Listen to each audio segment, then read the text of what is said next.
హైదరాబాద్లో ఒక చీకటి రాత్రి పోలీస్ స్టేషన్ గేట్ దగ్గర ఒక చిన్న ప్యాకెట్ కనిపించింది.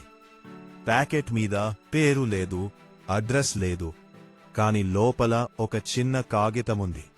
అందులో ఒక్క లైన్ మాత్రమే, నన్ను వెతకండి, నేను ఇంకా బతికే ఉన్నాను. అక్కడ ఉన్న కానిస్టేబుల్ నవ్వాడు. సార్, ప్రాంక్ అయ్యుంటుంది. కాని డిటెక్టివ్ ఆదిత్య మాత్రం సీరియస్గా అయిపోయాడు. ఎందుకంటే ఆ కాగితం మీద ఇంక్ స్మెల్ సాధారణ ఇంక్ కాదు, అది కెమికల్ ల్యాబ్ ఇంక్లా ఉంది. అంటే ఎవరో ప్లాన్డ్గా పంపారు. ఆదిత్య వెంటనే హ్యాండ్ రైటింగ్ ని డేటాబేస్లో మ్యాచ్ చేయించాడు. ఫలితం చూసి అందరూ షాక్ అయ్యారు. 3 సంవత్సరాల క్రితం మిస్సింగ్ అయిన ఒక కాలేజ్ స్టూడెంట్ డైరీ హ్యాండ్ రైటింగ్తో 90% మ్యాచ్ వచ్చింది. ఆ అమ్మాయి పేరు స్నేహ. ఆ కేసును అప్పట్లో రనవే అని క్లోజ్ చేశారు.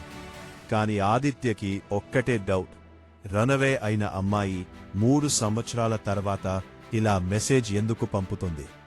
ఆ కాగితం మీద చిన్న చిన్న స్క్రాచెస్ ఉన్నాయి. అంటే అది రఫ్ సర్ఫేస్ మీద రాసి ఉండాలి, గోడ మీద లేక నేల మీద. ఆదిత్య ప్యాకెట్ కవర్ మీద ఫింగర్ ప్రింట్ డస్ట్ చేశాడు. క్లియర్ ఫింగర్ ప్రింట్ లేదు, కాని కార్నర్లో ఒక చిన్న ఫైబర్ స్టక్ అయ్యింది. అది కాటన్ కాదు, సింథటిక్ రోప్ ఫైబర్. అంటే ఎవరో ఆమెని ఎక్కడో కట్టేసి ఉంచారు. ఆదిత్య రోప్ ఫైబర్ రిపోర్ట్ తీసుకుని సిటీ మ్యాప్ ఓపెన్ చేశాడు. ఇలాంటి సింథటిక్ రోప్స్ ఎక్కువగా ఇండస్ట్రియల్ వేర్హౌస్లో వాడతారు.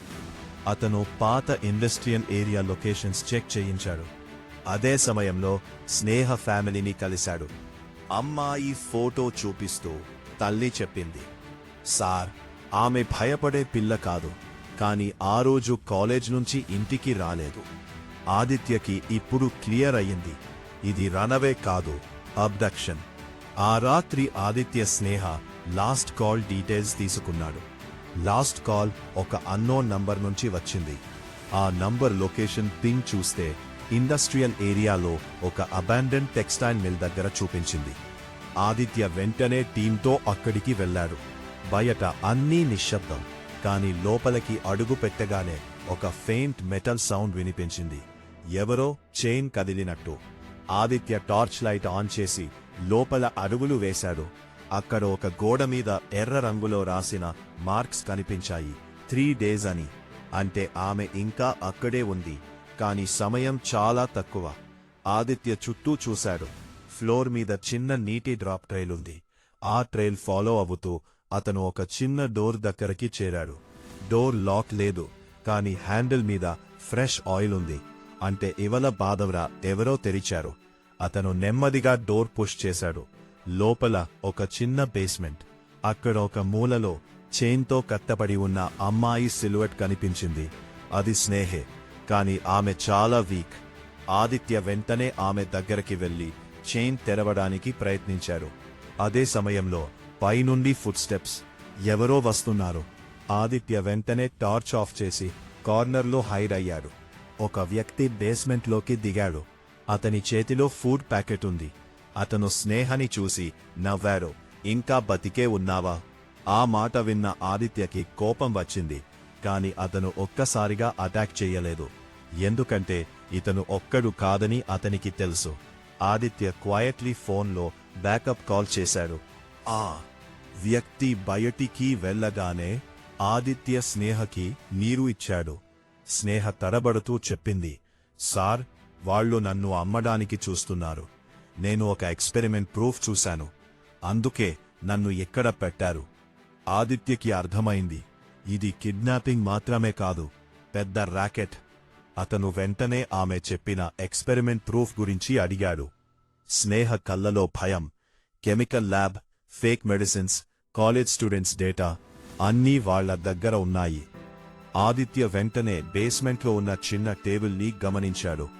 దాని మీద ఓల్డ్ ల్యాప్టాప్ ఉంది, కాని అది పాస్వర్డ్ లాక్డ్. ఆదిత్య ల్యాప్టాప్ తీసుకుని ఫోరెన్సిక్ టీంకి పంపాడు. అప్పుడే బయట నాయిస్ పెరిగింది. మరొక 2 వచ్చారు. వాళ్ళు డోర్ ఓపెన్ చేసి చూశారు. ఒకరు షౌట్ చేశాడు, ఎవరో లోపల ఉన్నారు. ఆదిత్య వెంటనే స్నేహని తీసుకుని బ్యాక్ సైడ్ వెంట్ ద్వారా బయటకి తీసుకెళ్లాడు.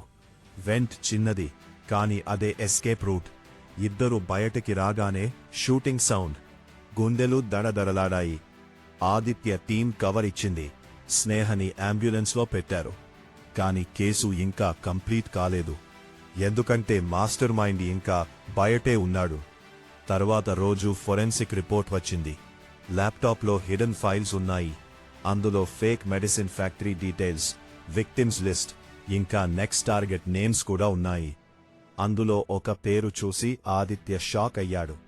Next target Aditya. అంటే వాళ్ళు అతనిని కూడా వాచ్ చేస్తున్నారు. ఆదిత్య ఆ రాత్రే తన రొటీన్ మార్చాడు. ఎవరూ నమ్మకూడదు అని నిర్ణయించాడు.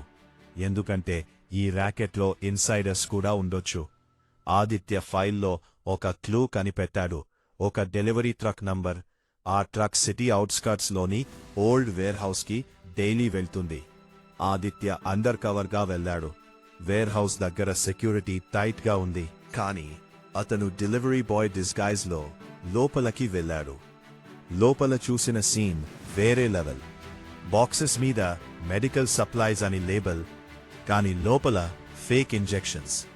అక్కడొక పెద్ద board, export schedule. Aditya quietly video record చేశాడు.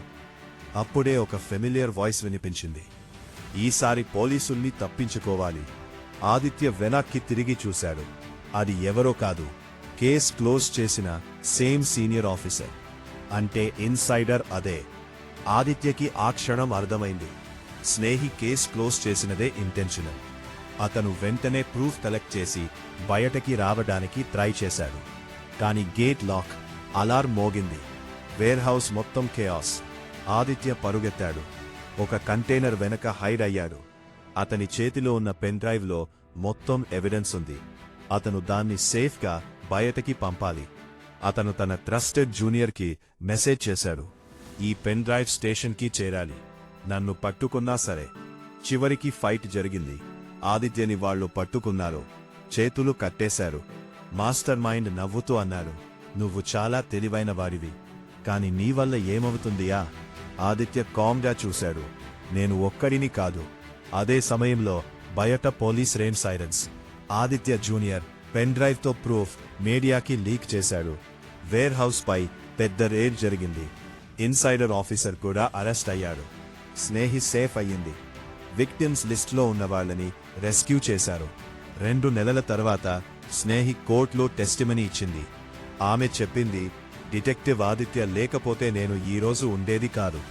ఆ మాట విన్నప్పుడు ఆదిత్య కళ్ళలో నీరు కాదు, ఒక సాటిస్ఫాక్షన్.